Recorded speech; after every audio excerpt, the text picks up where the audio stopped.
آج امریکہ چڑھ دوڑا ہے کربلائے معلیٰ پر، 369 عراقی مسلمانوں کو تہہ تیغ کر دیا گیا، مگر کوئی پوچھنے والا نہیں۔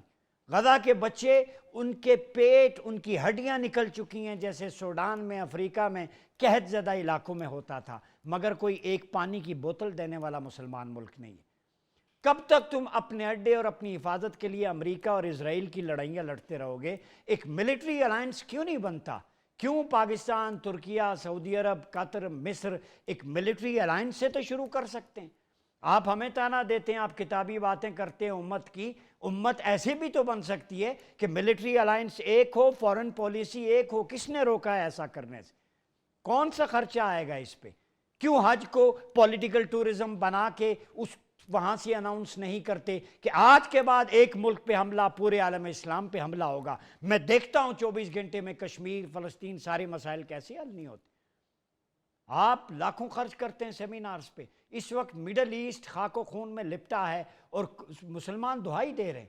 آپ کی بیٹیاں بھیک مانگ رہی ہیں ترکیہ کی سڑکوں پہ، شام کی بچیاں، آپ کے فلسطینی در بدر کی ٹھوکریں کھا رہے ہیں۔ کب اس امت کی غیرت جاگے گی؟ کب ہوش آئے گا؟ ہر کوئی اپنے نظام، اپنے جھنڈے، اپنی عصبیت پہ نکلا ہوا ہے۔ آخر امت مسلمہ کب تک آلہ کار بنے گی غیروں کا؟ اور مشرق وسطیٰ کا اینڈ کیا ہوگا؟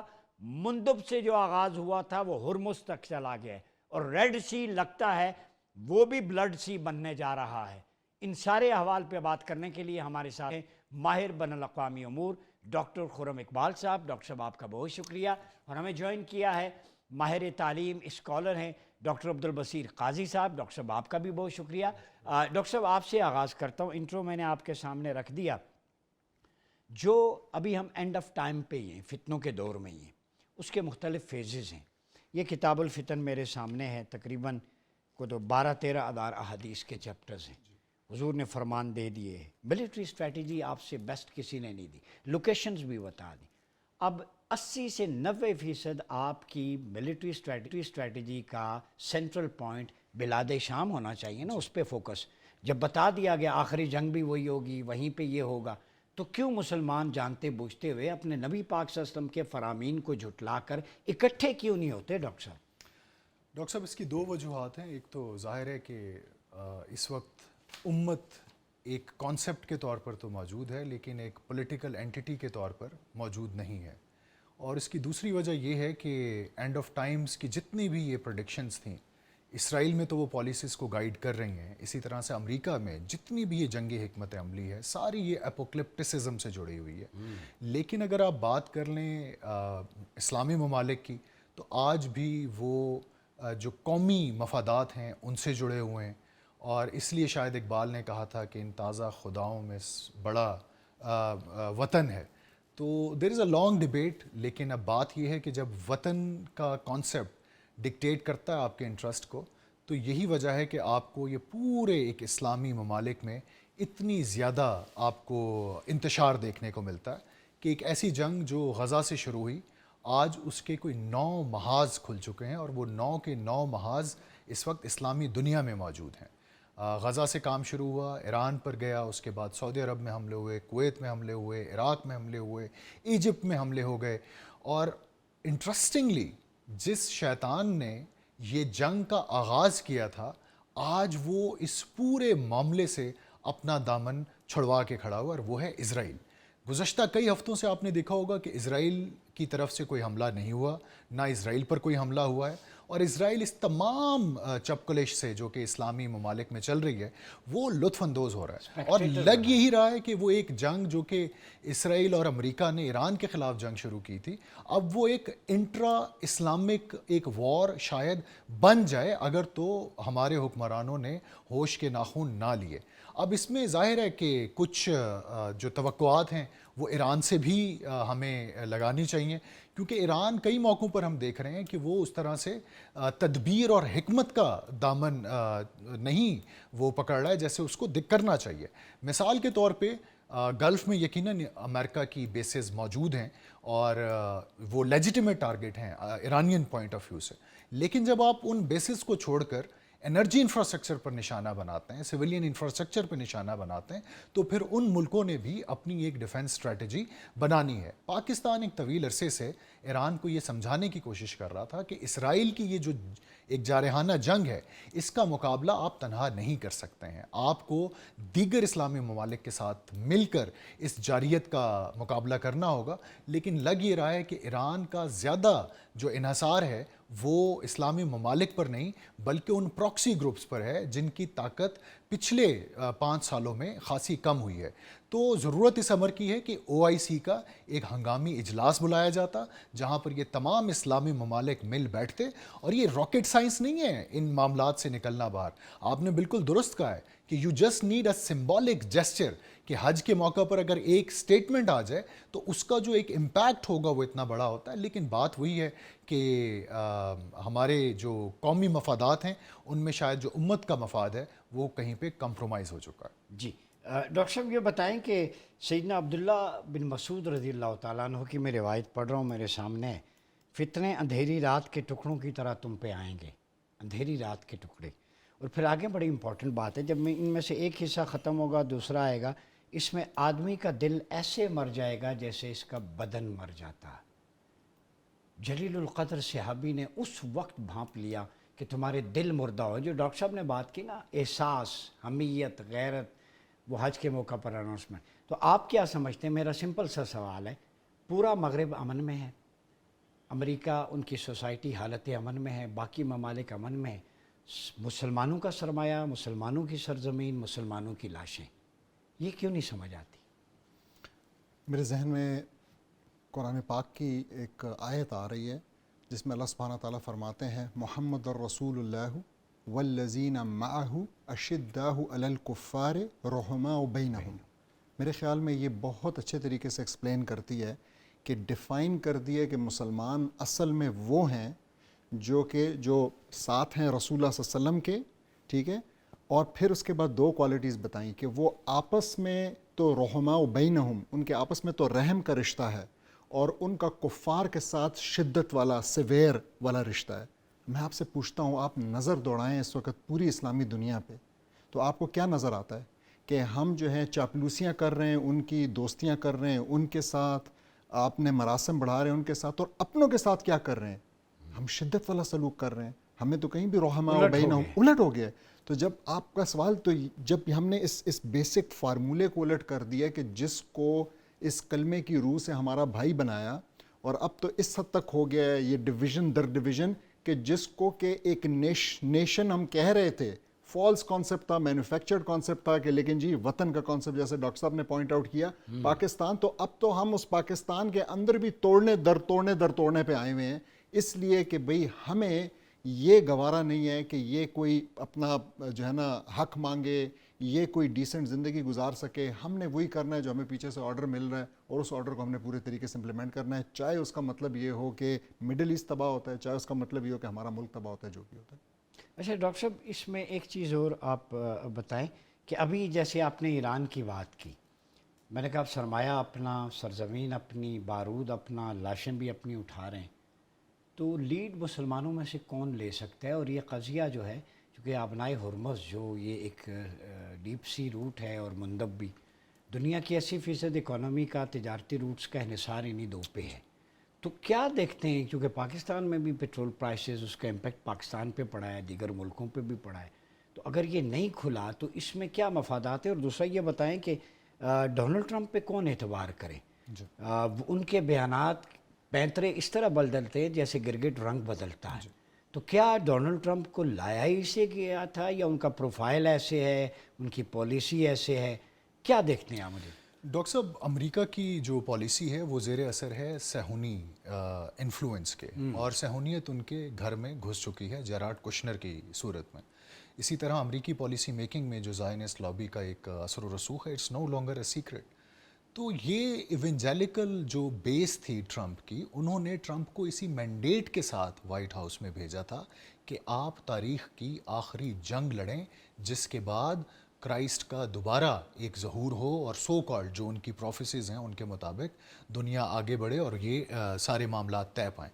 ٹرمپ نے ایون اپنی انتخابی مہم میں ایک دفعہ کہا تھا کہ یہ آپ کا آخری الیکشن ہے. اس کا مطلب ہے اس کے بعد الیکشنز نہیں ہوں گے اور معاملات ببلیکل پروفیسز کے زیر اثر ہی چلیں گے. اس لیے جب ایم او یو یا اسلام آباد ایم او یو سائن ہوا تو کئی علماء اور اسکالرز انٹرنیشنل ریلیشنز کا ان کا اس چیز پہ اتفاق تھا کہ جب اسرائیل اور امریکہ میں پالیسی یہ ببلیکل پروفیسیز چلا رہی ہوں گی تو یہ ایم او یو زیادہ دیر تک نہیں چلے گا. دوریں دجال ہلا رہا ہے. ایگزیکٹلی کیونکہ جب تک یہ کنگڈم آف ڈیوڈ کا وہ قیام عمل میں نہیں لے آئیں گے, نہ ہی ٹرمپ نے باز آنا ہے نہ ہی نیتن یاہو نے باز آنا ہے.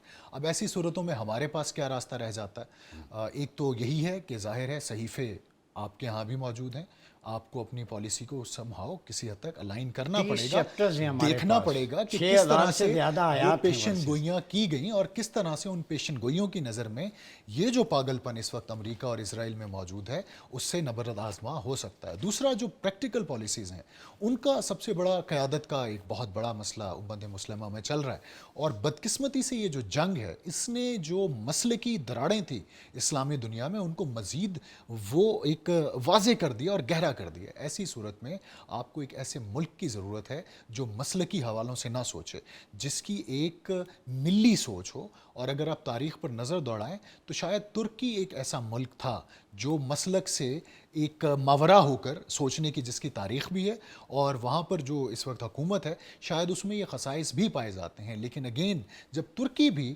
اس کا زیادہ تر رجحان امت مسلمہ سے زیادہ یورپین یونین کی ممبرشپ حاصل کرنے پہ ہوگا تو وہ کئی معاملوں میں آ کر کمپرومائز کر جائے گا. لیکن اس کے باوجود آپ دیکھیں جب ایران پر حملہ ہوا تھا تو رجب طیب اردوان صاحب نے ببانگ دہل یہ اسٹیٹمنٹ دی تھی کہ اگر ایران کے خلاف اسرائیل نے مزید جارحیت کی تو ہم اسرائیل کا وہی حشر کریں گے جو تاریخی طور پر ہم نے کیا ہے.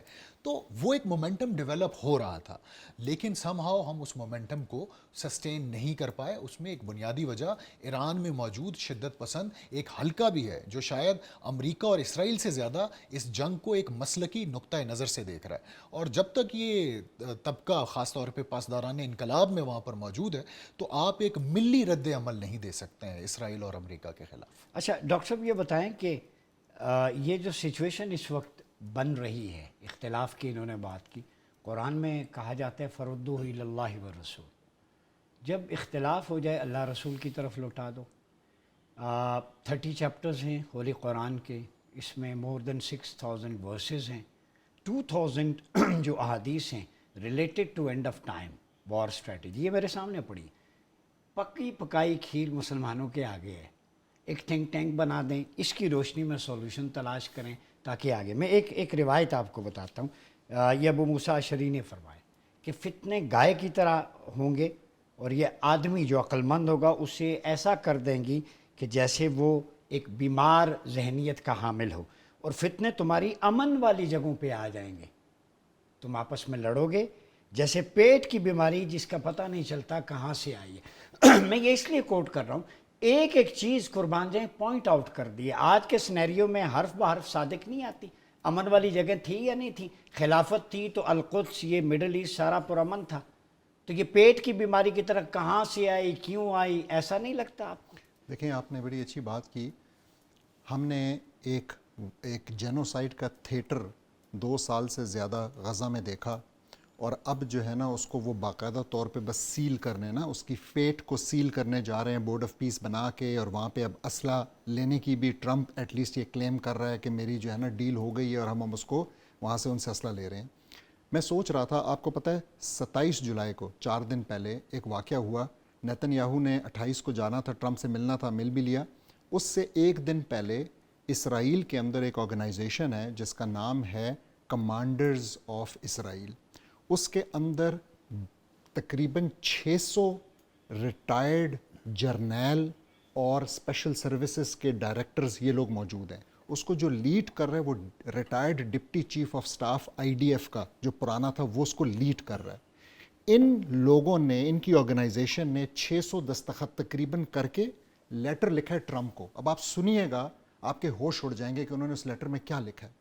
انہوں نے ٹرمپ کو لکھا ہے اس لیٹر کے اندر کہ یہ ورڈز ہیں اس لیٹر کے, میں کوٹ کر رہا ہوں, میں یاد کر کے آیا ہوں. جیوش ٹیرر اتنا زیادہ ہو گیا ہے ویسٹ بینک کے اندر, سیٹلر ٹیرر اور جیوش ٹیرر اور IDF کا ٹیرر کہاں پہ, ویسٹ بینک کے اندر, کہ ہمیں ڈر ہے کہ 7 اکتوبر سے بھی زیادہ بڑی چیز کہیں نہ ہو جائے. تو آپ پلیز جناب ٹرمپ روکیں نیتن یاہو کو کہ یہ اتنا کھلا ہاتھ اور اتنی کھلی اجازت اسرائیلیوں کو، جیوز کو، ہمارے فوجیوں کو نہ دے کہ وہ وہاں جاتے ہیں اور آپ کو پتہ ہے ان کے گھروں کو، مسجدوں کو آگ لگاتے ہیں. ابھی ریسنٹلی گھر میں آگ لگائی تھی، ایک بچی بھی جل گئی، یہ سارا کچھ کرتے ہیں.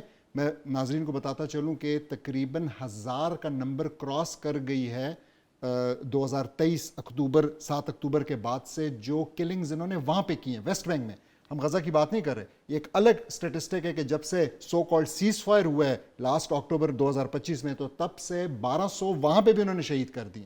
تو اب آپ ذرا سمجھیں اس بات کو کہ مارنے والے کے فوجی، مارنے والے کے جرنیل، ظلم کرنے والے یہ کہہ رہے ہیں کہ ظلم بہت زیادہ ہو گیا ہے، اب اس کو روکنے کی ضرورت ہے. دوسری طرف کیا ایسا کوئی لیٹر ہمارے بڑوں نے بھی ریسیو کیا ہے اپنے لوگوں کی طرف سے، اپنے جرنیلوں کی طرف سے، جو کہ یہ کہیں، اپنے پولیٹیشنز کی طرف سے، اپنے اساتذہ کی طرف سے، اپنے جرنلسٹ کی طرف، جو کہ کہیں کہ یار وہ تو چیخ اٹھے ہیں، وہ تو بلبلا اٹھے ہیں ظلم کرنے والے، جن کے اوپر ظلم ہو رہا ہے ہمارے بہن بھائی ہیں، وہ ہم خاموش بیٹھے ہوئے. گفتگو کا سلسلہ جاری ہے. وقت ہوا چاہتا ہے ایک چھوٹے سے بریک کا. ملتے ہیں بریک کے بعد. ویلکم بیک ناظرین، پروگرام میں آپ کا خیر مقدم ہے. ہم امت کی بات کر رہے ہیں، امت کو جوڑنے کی بات کر رہے ہیں، اصلاح کی ڈائریکشن لے رہے ہیں. ہم اپنی بات نہیں کر رہے قرآن و سنت سے، اسی میں ہماری بقا ہے. اور پاکستان کے اندر وہ پوٹینشل ہے کہ ملٹری الائنس کو پاکستان اگر لیڈ کرے، امہ کو اکٹھا کرے، تو اس کے اندر وہ چیزیں موجود ہیں. پریڈکشنز بھی ہیں اس خطے کے بارے میں یہاں کے حوالے سے. لیکن ہمیں اپنی پالیسیز کو ریوزٹ کرنا پڑے گا، اپنے بڑوں کو بیٹھنا پڑے گا. ڈاکٹر صاحب یہ بتائیں کہ ابھی جو امت کی ہم بات کر رہے ہیں، ابھی میں دیکھ رہا تھا اتمار بن گویر جو ان کے نیشنل سیکیورٹی کے منسٹر ہیں، انہوں نے ٹویٹ بھی کیا اسرائیل کے. وہ ایک تو اقصیٰ میں گھسے، 4000 یہودی لے کے وہاں پہ انہوں نے ہلڑ بازی بھی کی، اس کی بے حرمتی کی. لیکن ٹویٹ سے مجھے بہت حیرت ہوئی کہ ہم مسلمان اگر ماچس کی تیلی بھی جلائے تو دہشت گرد بن جاتا ہے، لیکن وہ اس کے مگرمچھ کے گلے میں پٹا ڈال کے کہہ رہا ہے کہ فلسطینی قیدی جو ہیں یہ خوراک ہیں اس مگرمچھ کی اگر وہ جیلوں سے بھاگیں گے. تو ایک منسٹر ایڈوائزر صہیونی حکومت کا سر عام ایکس پہ یہ میسیج دے رہا ہے. اگر یہ میسیج پاکستان کے کسی وزیر نے، کسی جرنیل نے، کسی منسٹر نے، کسی اسکالر نے دے دیا ہوتا تو کم از کم اس کے اکاؤنٹ بلاک ہوتے اور پاکستان سے باز پرس ہوتی. تو یہ رویہ کیسا ہے؟ دیکھیں، یہودیوں کا جو ایک کنٹرول ہے یا اسرائیل کا انٹرنیشنل میڈیا مشین پہ، وہ کوئی نیا نہیں ہے. ان کے ٹیرر کو، ان کے ایڈونچرزم کو ہمیشہ مغرب نے چھپایا، اس کو سیاسی حمایت فراہم کی. مثال کے طور پہ آپ امریکا تو نون ایک بیکر ہے ہی زائنسٹ اسٹیٹ کا، لیکن اگر آپ یورپین ممالک کی بات کریں، جرمنی کی مثال لے لیں. جرمنی سیاسی طور پہ تو نظر آتا ہے کہ ان کی پارلیمنٹ سے قراردادیں منظور ہو گئیں، کچھ مظاہرے ہو گئے، لیکن اسرائیل کو جو ویپن کا دوسرا بڑا سپلائر ہے وہ جرمنی ہے. اسی طرح سے اگر آپ یہ یورپین سپورٹ، وہ بے شک میڈیا کی ڈومین میں ہو، وہ معیشت کی ڈومین میں ہو، آپ ہٹا لیں تو شاید اسرائیل کے لیے سروائیو کرنا مشکل ہو جائے. جرمنی ہولوکاسٹ کا داغ تو نہیں دھو رہا؟ داغ یہ مسلمانوں کے خون سے تو نہ دھوئیں نا. اب ان کا جو ایک تاریخی ایک ریگریٹ ہے، یہ اس کو جس طرح سے ختم کرنا چاہ رہے ہیں، this is not the way out. لیکن یورپ کو یہ سمجھنا پڑے گا کہ تاریخ کا ایک اپنا پہیہ ہے، اور یہ جتنی مرضی سازشیں کر کے اسرائیل کو مضبوط کرنے کی کوشش کر لیں، ایک وقت آئے گا کہ جب لوگ انہی کے لوگ ان کو اکاؤنٹیبل کریں گے ان کی پالیسیوں کے لیے. آج آپ دیکھ لیں کہ روز بروز جب نیتن یاہو امریکہ گئے ہیں تو ان کے ہوٹل میں امریکی لوگ وہاں پر پہنچے ہیں، عوام پہنچی ہے، اور انہوں نے نیتن یاہو کو جینوسائیڈ کے اس کے منہ پر اس کو تانے مارے ہیں. اب ان کے لیے پبلکلی سامنے آنا مشکل ہو چکا ہے. تو وہ ایک پبلک سینٹیمنٹ جو پیدا ہو رہا ہے پوری دنیا میں مغربی استعمار کے خلاف، اس کو ایک بہت بڑا چیلنج آ رہا ہے. اور یہ جو چیلنج خاص طور پہ جس طرح سے پھر ان کے رقیب اس کو استعمال کر رہے ہیں، آپ چین کی بات کر لیں، آپ روس کی بات کر لیں، وہ اس جنگ سے بالکل کوئی ڈیٹیچ تو نہیں ہے. وہ تو چاہیں گے کہ یہ جنگ مغربی استعمار کی آخری جنگ ثابت ہو. یہی وجہ ہے کہ چین اور روس ڈھکے چھپے ایران کی مدد بھی کر رہے ہیں، اس کو اسلحہ بھی فراہم کر رہے ہیں، کیونکہ جس طرح سے امریکہ یہ چاہتا ہے کہ روس یوکرین میں اسی طرح سے پھنسا رہے، تو روس بھی چاہے گا کہ امریکہ ایران کے خلاف اس جنگ میں اسی طرح سے پھنسا رہے تاکہ امریکی قوت جو بچی کچی رہ گئی ہے افغانستان میں شکست کے بعد وہ بھی ختم ہو جائے. تو یہ انٹرنل اور ایکسٹرنل چیلنجز مغربی استعمار کو بہت بڑے آ رہے ہیں اور اس کی سب سے بڑی وجہ ان کا نظریاتی طور پر کھوکھلا ہونا ہے. انہوں نے ہمیشہ انسانیت کی بات کی لیکن انہوں نے ساری دنیا میں جینوسائڈز کی, ان کی ایک تاریخ ہے کولونائزیشن کی, اور ایپسٹین دیکھ لیں ابھی لیٹسٹ. ایگزیکٹلی. تو وہ ایک اخلاقی گراوٹ کا شکار ہیں اور میرا نہیں خیال کہ اس نظریاتی کھوکھلے پن کے ساتھ مغرب اپنی چودراہٹ زیادہ عرصے تک قائم رکھ سکتا ہے. اچھا ڈاکٹر صاحب یہ بتائیں, حضرت کعب کی روایت ہے, چونکہ آپ کو میں اس لیے الائن کر رہا ہوں ڈاکٹر صاحب, آپ یہ شو آج کا جو ہے نا, آج کی گفتگو بہت کم لوگ کرتے ہیں. ہم نے ڈائیو کیا اس کو کہ ان کی روشنی میں پالیسی الائن کریں, اور آپ جو کام کر رہے ہیں میں سمجھتا ہوں یہ عبادت ہے, یقین کریں, جگانے والا, یہ اپنے آپ کو جوڑنا اس سے. حضرت کعب کی روایت ہے کہ قریب ہے سمندر سخت ہو جائیں گے. اب یہ روایت سن کے باب المندب ہرمز کو ذہن میں رکھیے گا. سلام حضور کے صحابہ, اس دور میں وہ بات, ایسی لیڈرشپ ہوتی ہے ویژنری. 1400 سال پہلے کہہ دیا تھا قریب ہے ڈاکٹر صاحب, سمندر سخت ہو جائیں گے حتیٰ کہ ان میں کشتیاں نہ چل سکیں گی. سبحان اللہ. میرے رونگٹے کھڑے ہو گئے یہ بات سن کے. حضور کا ایک صحابی کعب رضی اللہ تعالیٰ عنہ بیان کرے, اور خشکی زمین اتنی سخت ہو جائے گی کہ کسی میں یہ طاقت نہ ہوگی کہ وہ اپنے گھر میں بھی پناہ لے سکے. اس حدیث کی روشنی میں آج کے حالات بتائیں. پھر کہتے ہیں ہمیں اس سے نہ جوڑیں, یہ پڑھیں, یہ مجھے ایماندار دو صاحبان فکر و دانش شخصیات ہیں یار, اس سے زیادہ پلیٹ میں رکھ کے ڈاکٹر صاحب کوئی دے سکتا ہے؟ اگر مجھے اجازت دیں ڈاکٹر صاحب سے تھوڑی دیر اس پہ بات کرنے کے لیے. آپ بین الاقوامی تعلقات بھی پڑھاتے رہے ہیں پاکستان کی جامعات میں, آپ میڈیا سے بھی جڑے ہوئے ہیں. آپ نے کبھی دیکھا کہ اس کلام کو, حکمت کے اس ذریعے کو کبھی میڈیا ڈسکورس میں یا بین الاقوامی تعلقات کے ڈسکورس میں لانے کی کسی نے کوشش کی ہو؟ بہت بڑی بات کہہ گئے آپ, اور یہ سلیبس میں بھی نہیں ہے. سلیبس میں بھی نہیں ہے. آپ لانے کی کوشش کرتے ہیں, آپ کو سائیڈ لائن کر دیا جاتا ہے, تاکہ جو مغربی ایک تھاٹ پروسیس ہے بین الاقوامی تعلقات میں یا انٹرنیشنل پولیٹکس پہ جو ایک ڈیبیٹ چل رہی ہے, وہ انہی زاویوں اور انہی فریم سے دیکھی جائے جو وہاں پر ایجاد ہوا. اور یہ ٹی وی چینل نا, میں یہ نہیں کہ میں یہاں بیٹھا ہوں, خدا گواہ ہے, ہماری پالیسی یہ ہے کہ الائنمنٹ کریں لوگوں کی اپنی اس لٹریچر کے ساتھ جو بھلا بیٹھے. اور یہ چیزیں یقین, اب یہ روایت میرے لیے بھی نہیں تھی, حالانکہ میری ڈاکٹریٹ ہے اس سبجیکٹ میں ڈھونڈتا رہتا ہوں ایک ایک چیز. ڈاکٹر صاحب اس روایت کی روشنی میں ڈاکٹر صاحب نے کہا کشتیاں نہیں چل سکیں گی, زمین سخت ہوگی, پناہ نہیں ملے گی. 1400 سال پہلے کہہ دیا. اس کو مندب, ہرمز اور مڈل ایسٹ پہ کیا کہیں؟ میں اس پہ یہ کہنا چاہوں گا کہ میں نا ایک دفعہ کہیں کھانا کھا رہا تھا, تو میں ایک اسٹوڈنٹ کے ساتھ جو کہ اسلامک یونیورسٹی سے دین کا علم کر رہے تھے بیٹھا ہوا تھا. میری عادت ہے گپ شپ لگانے کی, تو میں نے اس سے پوچھا کہ اب آپ جب یہ مکمل کر لیں گے تو آپ کو کہاں کہاں جاب ملے گی؟ تو اس نے فوراً کہا کہ مجھے پڑھانے کی جاب ملے گی یا مجھے مسجد میں کہیں پہ خطیب کی جاب ملے گی. تو میں نے اس سے پوچھا کہ آپ مجھے بتائیں کہ ان دونوں سیکٹرز, یعنی جس میں کہ آپ نا واعظ و نصیحت کرتے, اس کے علاوہ کیا آپ کے اس علم کی آپ نے جو حاصل کیا, جو کہ ہمارے لیے ہم کہتے ہیں سب سے امپورٹنٹ علم ہے, اس کی کوئی اور پریکٹیکل یوٹیلیٹی نہیں ہے؟ نہ آپ کو کہیں پہ تجارت والے, بزنس والے بلانے کے لیے تیار ہیں, نہ آپ کو کہیں پہ, کہیں پارلیمنٹ میں, کہیں آپ کو عدالتوں میں, کہیں آپ کی, یعنی آپ نے جو چیز سیکھی ہے وہ تو اصل میں ہونا یہ چاہیے تھا کہ وہ زندگی کے ہر شعبے کے اندر اس کی ضرورت ہوتی. ٹھیک ہے, ہماری ہر پالیسی آپ کے اس کے پوری بیوروکریسی میں آپ ہوتے, لیکن آپ کا یہ علم ہم نے اس کو سائیڈ لائن کیا ہوا ہے. تو ہمارے لیے ہم واقعی ٹرو سینس میں ایک جمہوریت ہیں جس کے اندر لوگ بیٹھتے ہیں اور اپنی مرضی کے مطابق اپنی زندگی کے فیصلے کرتے ہیں. اور اب تو اور انٹرسٹنگ ہوتا جا رہا ہے, پچھلے چند سالوں سے ہم دیکھ رہے ہیں کہ اس کی بھی ضرورت نہیں رہی ہے کہ آپ لوگوں سے پوچھیں اور وہ کریں, بس ایک انسان یا چند انسان جو ہے نا وہ فیصلے کر لیتے ہیں.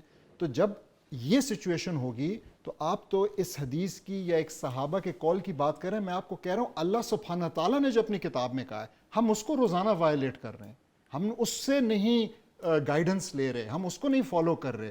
کیا اللہ سبحانہ تعالیٰ نے ہمیں کلیئر کٹ آیات میں غزہ کا علاج نہیں بتایا ہوا تھا جو ہم نے یہاں پہ پڑھ پڑھ کے سنایا, وَمَا لَكُمْ لَا تُقَاتِلُونَ فِي سَبِيلِ اللَّهِ؟ تو کیا یہ قرآن کے اندر نہیں؟ تو ہم نے اس کو پس پشت ڈال دی ہے, ہم نے اس کو پیچھے کر دیا ہے, ہمارے لیے اس کی امپورٹنس نہیں. جب اس کی امپورٹنس ختم ہو جاتی ہے, جب آپ یہ کہتے ہیں کہ نہیں اب چیزیں میرے مطابق چلیں گی, اب میں جو ہے نا سرچشمہ ہوں, میں جو ہے بتاؤں گا کہ جی رول کیا ہے, قانون کیا ہے, حکم, حالانکہ اللہ سبحانہ تعالیٰ کہہ رہے ہیں ان الحکم الا للہ,